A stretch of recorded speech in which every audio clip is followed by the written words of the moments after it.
On February 9, 2026, Hong Kong's High Court sentenced Chinese magnate Jimmy Lai to 20 years in prison. The sentence comes after his prior conviction on December 15th on 2 counts of conspiracy to collude with foreign forces under the Chinese national security law, plus 1 count of conspiracy to publish, quote, seditious material. Lai, a British citizen who pleaded not guilty to all charges, has been in detention since late 2020. Much of that time, according to reports, has been spent in solitary confinement. Lai is 78 years old and suffers from diabetes and hypertension. BBC reports that family members consider his situation practically a death sentence. So what is going on here, and why does it matter?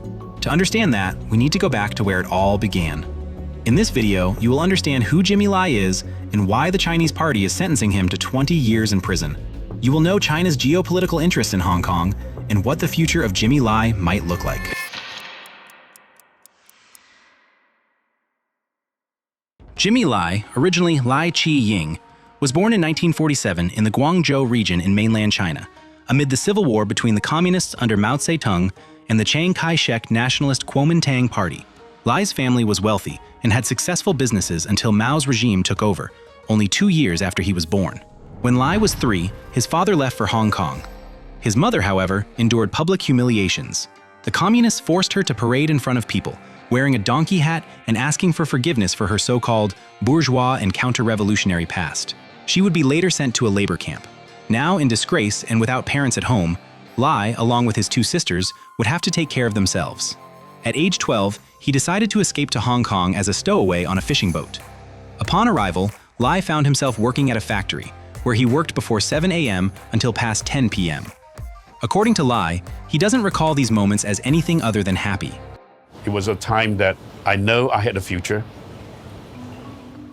Years later, Lai, only 26 years old, bought a textile factory and started supplying American companies. By 1981, Lai founded Giordano, a fast fashion clothing brand that revolutionized Hong Kong's apparel industry. During those years, Lai was given Friedrich Hayek's The Road to Serfdom, and in his own words, it turned the light on for him about what freedom actually means.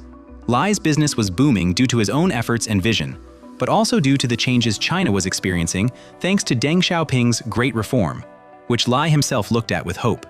Deng introduced the greatest reform to Chinese economic policy, which basically dismantled Mao's orthodox Marxism and established a radical liberalization of the economy. Then came the Tiananmen Square massacre in 1989. Pro-democracy protests erupted all over China, which were immediately matched with brutal repression. Disclosed documents from the British government state that the death toll was 10,000 people. That event, Lai says, opened his heart. He began giving money, printing t-shirts, banners, and writing columns criticizing Chinese leaders. Shortly after, in 1990, he launched Next magazine, where he would express profoundly dissenting views against the Chinese regime. In 1994, Lai published a scathing column in Next magazine, harshly criticizing then-Chinese Premier Li Peng, often called the Butcher of Beijing for his role in the 1989 Tiananmen Square crackdown. Lai insulted him with severe Chinese slurs, including calling him the son of a turtle's egg, a profound insult implying illegitimacy and low intelligence, and telling him to drop dead. In retaliation, Beijing targeted Lai's mainland China operations by blacklisting and forcing the closure of stores belonging to his clothing retail chain, Giordano. This pressure led Lai to sell his stake in Giordano to protect the company and its employees, using the proceeds to help fund and launch Apple Daily in 1995.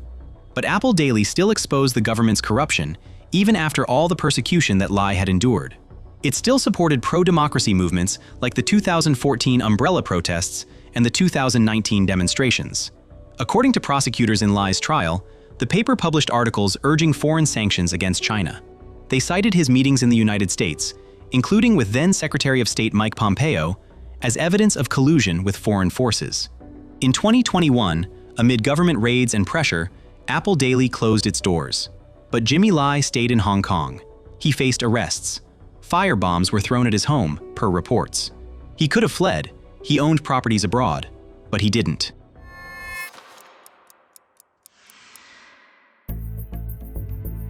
Lai's arrest under the new national security law occurred on August 10, 2020, at his home in Ho Man Tin, Hong Kong. His arrest happened during the aftermath of the 2019 protests that began in June against a proposed extradition bill allowing suspects to be sent to mainland China. During this time, Lai became a key critic. Apple Daily backed the movement with sympathetic coverage, published a cutout letter to US President Donald Trump urging help, and Lai himself participated in rallies.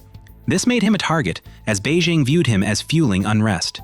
Over 100 police officers, some accounts say around 200, raided Apple Daily's headquarters simultaneously, searching and seizing materials in what was described as the first NSL application against a media outlet. He was initially bailed, but rearrested on December 3, 2020, for fraud with bail revoked. Formal NSL charges followed on December 11, 2020. A brief bail in late December was overturned on appeal, leading to over 5 years in custody by 2026. Lai denied this, framing it as journalism. In Hong Kong, the situation has shifted since the NSL's 2020 imposition. Over 300 arrests, convictions like Lai's, and the 2024 Safeguarding National Security Ordinance expanding offenses. The NSL, enacted June 30, 2020, criminalizes secession, subversion, terrorism, and collusion with foreign forces, with penalties up to life imprisonment. It applies extraterritorially and grants powers like surveillance and secret trials in some cases. The NSL is complemented by the 2024 Safeguarding National Security Ordinance. This ordinance expands offenses like treason and espionage.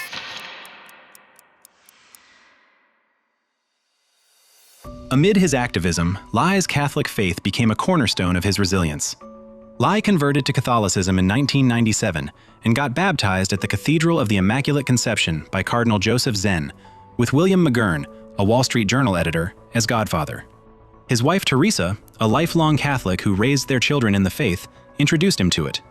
Lai attended church with her for years before converting. In prison, his faith sustains Lai, studying scripture, praying, and drawing crucifixes, even gifting them to guards.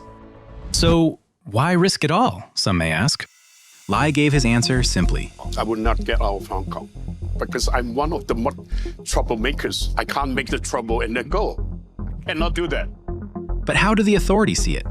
Hong Kong Chief Executive John Lee says the sentence upholds justice against threats to Hong Kong's stability. Beijing's foreign ministry has called the verdict reasonable, legitimate, and legal, labeling Lai a mastermind of destabilization per foreign ministry statements. Critics see it very differently. The UN High Commissioner for Human Rights, Volker Turk, urged Lai's release, citing violations of international law. The US State Department, in a statement from Secretary Marco Rubio, described the sentence as unjust and tragic. If you're liking this video so far, hit the like button and subscribe for more of this kind of analysis we're dropping every week. And also activate the notification bell so you know as soon as we release a new video.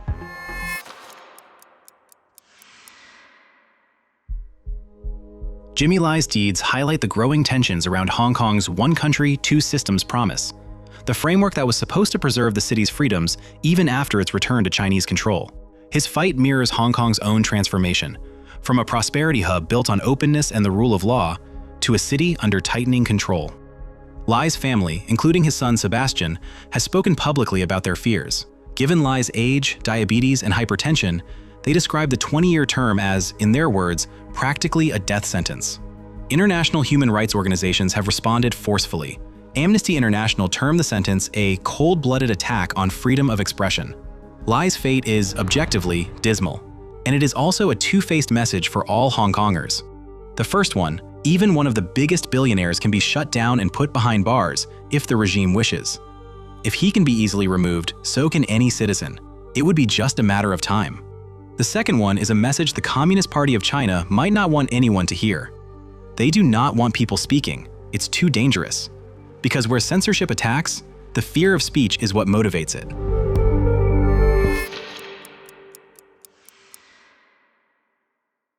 Appeals to Jimmy Lai's case are possible. There are calls for humanitarian release, especially given Lai's age and health, and his case sits at the center of broader US-China tensions. But beyond the geopolitics, Jimmy Lai's story raises a deeper dilemma. Acton Institute director Father Robert Sirico warns against the choice of profit over principles in the West. Is that we have to stand by our principles of free enterprise, even if it costs us something in the marketplace. Furthermore, Lai himself warns about the harm this choice can bring. Any company who bow down to China just for profit by laying down the moral authority and integrity or dignity, that will hurt the dignity of the American people. Lai, however, seems unfazed about his future. He even goes out and says, If I suffer for the right cause, it only defines the person I'm becoming.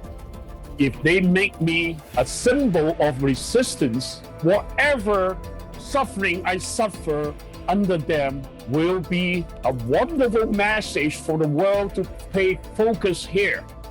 What do you think of Jimmy Lai's history and struggle? Let us know in the comments.